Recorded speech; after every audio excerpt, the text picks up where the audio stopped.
என் வேலைக்கார அம்மாவுக்கு பால் மேல விருப்பம் கிடையாது, பால் பாக்கெட் மேல விருப்பம். பால் பாக்கெட்டை சொருகி வச்சிரும் சார். அதுக்கு ஒரு 6 ரூபா கிடைக்கும் சார். அதுக்கு ஒரு மாசத்துக்கு போய் போட்டா அந்த 6 ரூபா மேல அவ காட்டுற அந்த ஆர்வத்தை பார்த்து நான் வியந்து போயிருக்கிறேன்.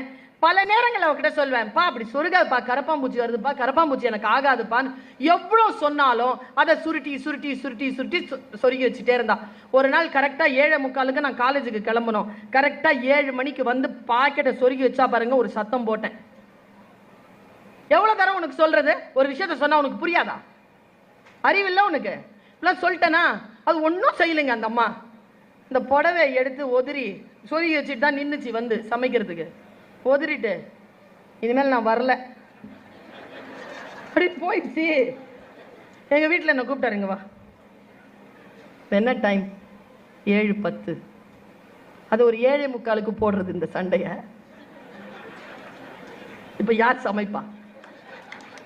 போய் நின்று சமைச்சிட்டு காலேஜுக்கு போ அப்படின்னாரா. என் முகம் ரொம்ப வாடி இருந்தது. சொல்லி கேட்டாருங்க, ஏன் திட்டின? ஏங்க ஒரு வாட்டி சொன்னா புரியாதாங்க? ஒரு வாட்டி சொன்னா புரியாதா? 6 மாசமா சொல்றேன் செய்யாத செய்யாத செய்யாதன்னு. அதே செய்யறானா என்ன அர்த்தம்? பழிச்சுன்னு ஒரு வார்த்தை சொன்னாரு பாருங்க, ஆசிட் போட்டு கழுவுன மாதிரி ஆயிடுச்சுங்க மனசு. ஒரு வாட்டி சொன்னா உடனே புரிஞ்சுக்கிட்டு அதன்படி நடக்கிறதா இருந்தா அவ SIT காலேஜ்ல எல்லாம் ப்ரொஃபஸரா இருப்பா. அவ எதுக்கு இங்க வந்து கஷ்டப்படணும்? அவளுடைய புரிதல் அவ்வளவுதான்ப்பா. நீ உடனே முதலமைச்சரா உட்கார வச்சிடணும், அவளை பெரிய நிதி மந்திரியா உட்கார வச்சிடணும், ஒரு ஹோம் மினிஸ்டரா அவளை பார்க்கணும்னா எப்படி? அந்தந்த இயல்போடு தான் அவர்களை சந்திக்கணும். சில பேர் வந்து பார்த்துருக்கிறீங்களா, ஓன்னு அழுவாங்க, பார்த்துருக்கீங்களா? பேச தெரியல, அதான் அழுவுது. சிலது அடிக்கும், பார்த்துருக்கீங்களா?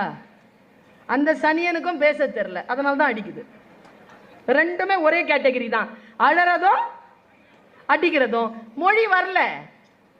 மொழி வந்துச்சுன்னா இப்ப என்கிட்ட சொல்லுங்களேன், நான் ஒரு 2 வார்த்தை சொல்வீங்க, நைட்டே சூசைட் பண்ணிடுவீங்க. நீங்க தெரியும், நமக்கு பேச தெரியும். பேச தெரியாதவர்கள் என்ன செய்வார்கள்?